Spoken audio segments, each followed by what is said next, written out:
Lots of pain in my life has been derived from either helplessness, aimlessness, though those sorts of feelings. So the question is like, what can you do to prevent feeling that way, helpless or aimless? And the phrase that I've figured out that makes sense for me is knowing when to do what. So this is a general phrase that becomes nuanced when you put it into your specific scope of your context, like what's going on in your life, in creating your personal routines and schedules aligned with how you like to do things. So for me, knowing when to do what is essentially founded upon knowing what causes me to feel the way that I don't want to feel. And then I sort of reverse engineer from there, knowing those common spaces where I may have those disgusting feelings of aimlessness, helplessness, hopelessness. When I know and create a routine, a schedule, so that I know when to do what, I drastically reduce the likelihood of those feelings happening. And therefore, the state of mind that I'm coming from most of the time is wonderful. So knowing when to do what, it it really starts with knowing what drives your pain.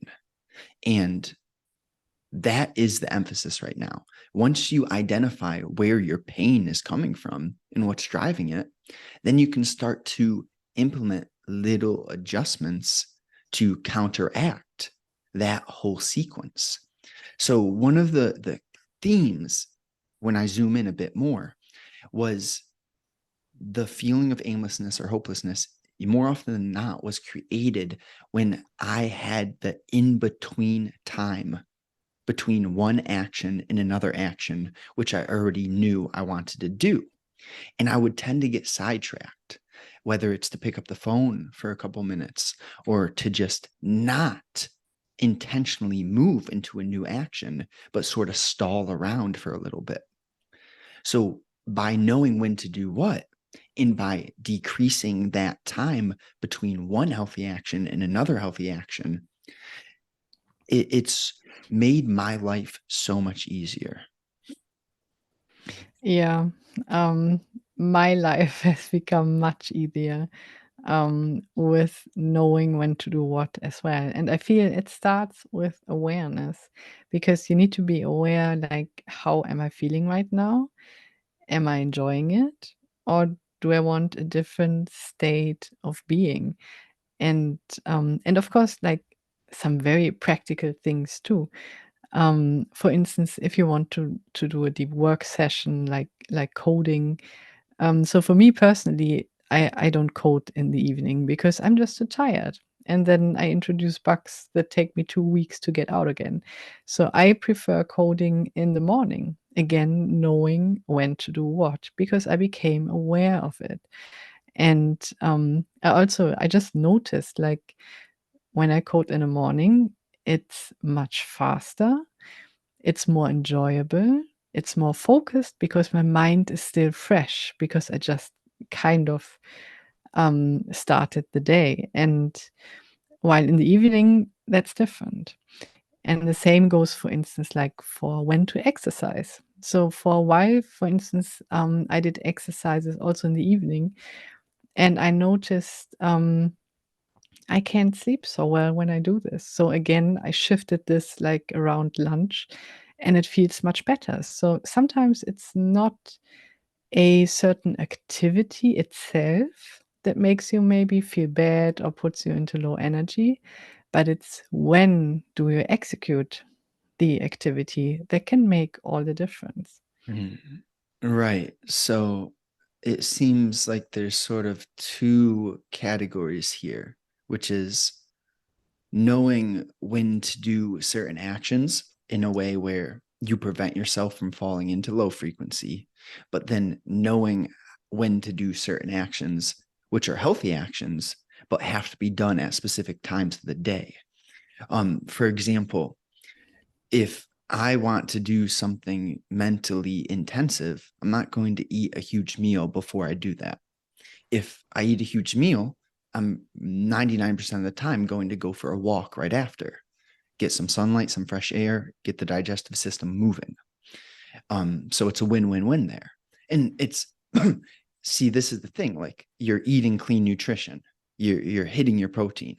It still doesn't make sense to have that meal right before you're going to do your workout, or right before you're going to do a deep focused work session, or right before you're going to go to bed. So although your nutrition may be clean, it there are still specific times in structures for how to go about your nutrition. Same thing as Myra said for exercise. If you're going to exercise at night, you raise your heart rate, and then it's harder for you to fall asleep. So it's not that exercising is bad. We all know this, but if you're not intentional with understanding how those certain healthy actions kind of branch off to affect the rest of your body and your mind, then it's there's going to be a lack of efficiency there. And I think that's sort of a powerful theme. It's not working 16 hours, working 12 hours. You can do that, but it's more so, how can I get 12 hours of work done as efficient as possible? And if you have that mindset, maybe you get 12 hours of work done in 6 hours because you're focused on efficiency. Yeah, and it's these are such good points. Also, what I'd like to add is the order in which you execute. I feel, for instance, like when I start my working day by going through comments or notifications on Twitter, I find myself like spending a lot of time in them, and then my hyperachiever, so the ego saboteur, kind of comes in because I haven't done any coding, I haven't done any building, any high leverage task yet. And this is when I start the day by um, by doing a high leverage task that makes me feel good about myself because I was just building. And then afterwards go through notifications, DMs, or commenting, whatever. Then I feel like, okay, now I can get this done as well. And then I just feel good about myself. So this is about entering whatever you do, enter a good state of being and also a good state of feeling, because this means flowing through any other tasks is much easier. Yeah, to have that hyperachiever quiet through identifying with absolute clarity what your biggest value task is. You do that first, and then it's so much easier to do any of the other tasks that need to get done. So for me, it's like when I answer my DMs first, that's what I've been doing. I know that I've done the key needle moving action, and then anything else, writing the thread, commenting, anything else feels less stressful because I already know that big thing has been done. And that's why I didn't hear this quote until a few years ago, but it's like swallow the frog first, something like that. It's just this idea of having pure coherency about what is most valuable to you, because, well, we have limited time, and there's going to be things where you're pulled in different directions. And this is the value in mental clarity, because if you know what you need to do and you do it, your mind's going to feel better and you're going to stress less. And when you stress less, you're saving that energy that would be expended through wasting, through wasted stressing.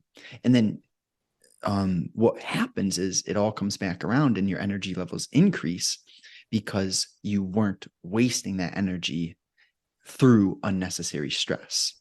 And this is all built upon the fact that you know when to do what, you know what your highest value action is. You do that first, and then you have sort of a system and an order to make the most out of all of your other high value actions, because there's going to be a tier, a hierarchy in terms of actions in value. And there's probably 5 to 10 to 15 different healthy actions that are valuable that are going to get done throughout your day. But if you don't have that hierarchy in that tiered organization clear, then you may find yourself doing like the 14th and 13th most valuable thing when you haven't done the first and second most valuable thing. And therefore that there's a skew there, there's an imbalance, and that imbalance will catch up to you. Yeah, this reminds me of what I've read in, what's it called? First Things First by Stephen Covey. He had such a good analogy. So it's like your tasks, they're important ones, or they are, well, not important, valuable ones, that have high priority. Wait, And wait, tell them why did you switch from important to valuable? because importance gives you a sense of a heavy weight, and in terms of transurfing, it creates excess potential.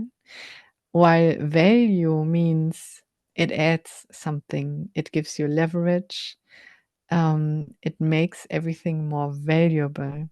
So And and for people who don't know what excess potential is, what does excess potential mean? excess potential means your energy is kind of like caught up in, like in a box. So this energy that's caught up because something is so important and you're so focused on it that you can't flow, that that you can't have like free energy to actually work on your stuff because you're so tense. So importance creates being tense, avoids flow, and therefore blocks productivity. It blocks getting things done, and it also blocks feeling good about yourself. And I don't know, do you want to add something to explain it? That's on the top of Well, my mind. I think you did a good job, and now I just want to nail home the point, the difference between valuable and important. So she laid out the consequences, the heaviness of using that word important. Invaluable, just in my life, seems to be a bit more of a healthy connotation. Like when you say something's valuable, it doesn't feel too heavy. It kind of feels exciting. Like, oh, that's valuable. Let's get that thing done. Rather than, oh, that's important. I really have to do that. Like I have to get that done. It just feels heavy. It feels like, oh, I have to do this. And when something's valuable, it's you're coming from excitement. And it's I'd rather be excited than feel heavy. Yeah, this is a good explanation. Exactly. And we want to feel light and enjoy ourselves, because when you enjoy yourself, everything is so much easier. And yeah, so the analogy from the book, it's so you kind of, I mean, your time is limited during the day, and um, the analogy is you have like a jar, and the value tasks, the high value tasks are kind of like big stones, whereas the urgent tasks that just pop up during the day, or the not so valuable ones, they are like sand. And when you start your day and continue with those urgent tasks, which is sand, you fill up the jar with sand. And then there's no space for the high value tasks anymore. There's no space for any big stones. Whereas when you start with the big stones, put them in first, you got them done, feel good about yourself, and then you can feel the little spaces between the big stones with sand, which is just the urgent things that used to pop up during your day. And I keep this in mind every time I start my workday. So, and I feel this helps a lot, just having this mental picture in my mind. Yeah. And it's interesting because I didn't know when I was first watching that video with the in person demonstration for that analogy you laid out.